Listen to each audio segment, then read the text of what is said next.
So we're going to go to Mesopotamia some thousands of years ago when they first begin organizing agriculture in the valley, the rich valley, the fertile river valley, where the people can accumulate and be taxed by the alpha males who live in the mountains all around, in like bubbling out of the quantum background. Just they can't be restrained. There's not enough room for them in the mountains. They must come down, and they see the fertile river valley and the taxable people and say, we must try to get those fat cats who went there 3 generations ago and are now grown soft. The alpha males are no longer alpha, and we will out alpha them. That's the plan. And so they do. So they do. And there's a never-ending supply of bastards. It's just quantum background at work. Right. So they swoop down with their bronze implements and replace the alpha males, the formerly alpha male groups who have been there for too many generations and are grown soft with the soft women and beautiful gold and all the velvets and all that stuff. And so they find the beta males. The beta males who have been serving the former alpha males just in a servile fashion, maintaining the matrix of this taxable civilization for the alpha civilization. That's their strategy. And they are happy to serve the new alphas because they don't care who the alpha is. Because if you no difference do not between resist, them. you certainly do not resist the alphas. They got good bronze and they're ready to use it. And anybody that stands in their way, they cut them into pieces. And so the beta males have learned, you don't be lippy with the alphas. You just serve and be happy being a beta and provide the matrix and organize the people and the women, especially the women, and make sure everybody's in order so that there has to be less slicing and dicing among the population so that the alphas may get their taxation and begin to grow soft again as the cycle continues. That's the story of Mesopotamian civilization. Now, those betas get very good at telling stories, as you might imagine, because they just tell whatever stories work to make it work. Now, meanwhile, in Western civilization, the Germans are chasing pigs around in the woods and raiding each other's stuff and taking each other's stuff and fighting about it. And there's no room for softness because somebody's always trying to steal your stuff. And we don't even have the betas. There's no room for betas. We got no betas. We're just chasing pigs, man. Everybody's got to be some kind of alpha or a woman, and it's okay. And that's how we roll in Western Europe. And it's like, so that's the story of where the group evolutionary strategies, where they come from. Does that cover it fairly well? It really is. You could add two prop. I mean, first of all, thank you. That was a great story because the humor that's so obvious, which is the human nature, explaining your story is quite humorous. If I wanted to amplify it, I would try to cover the difference between Mesopotamia and Egypt,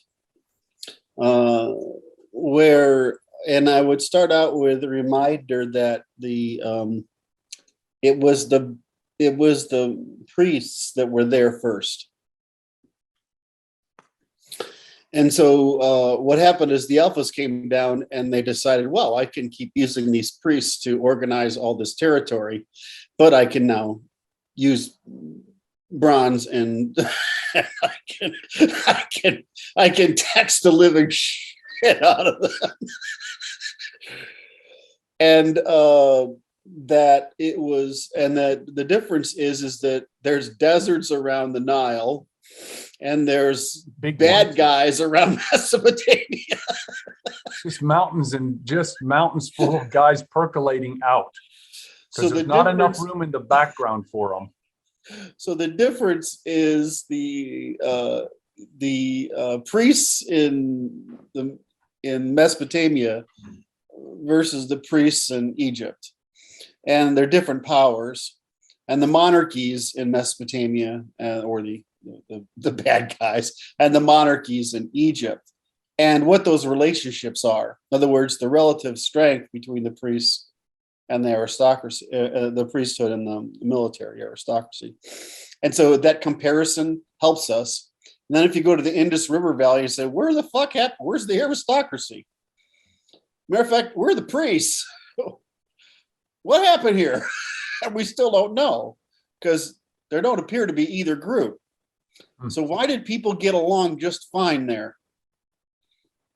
So we don't really know that. And then you bring in China and you go, okay, there's nothing but aristocracies, right? And there aren't really any priests, but they're all homogenous. So they can't quite form the tribes that they did in the Middle East, right? There's just a different way of organizing tribal people and organizing relatively homogenous people with similar lifestyles, because the whole Yellow River complex, etc., on that is essentially the same. So when you get to Egypt, you're like, okay, well, they have a stability, so they can stay. In other words, there's just deserts around Egypt. You can't get to the Nile. Right, it's too far. It's too far. There's bad guys who can't make it. It's too far. And the second thing is the green stuff is only walking distance from the Nile. And so you can police that thing with barges like all day long. And so it's like a fortress, really. It's Fortress Nile. We don't think of it that way, but I mean, it really is the fort. I mean, if you can't come down from the south or down from the north, that you're not going to get much done there, because they can just move all the troops by water from one place to another, right, with barges until the cows come home, and nothing you're going to be able to do to it. So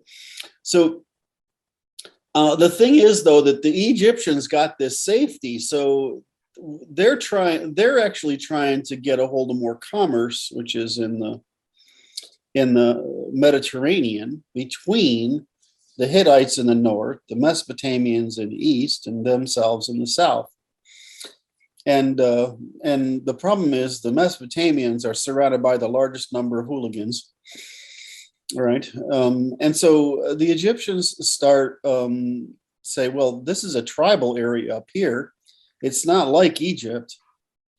So how are we going to manage these tribes? We don't want to have to keep that. We can't do the same thing we do as in Egypt. Game won't work. So we're going to pit the fuckers against each other. Now, how do you police a group with some tribe with other tribes? You find the tribe that everybody hates, and you enfranchise them. So that tribe is extremely dependent upon your good graces. So proto-Leninism.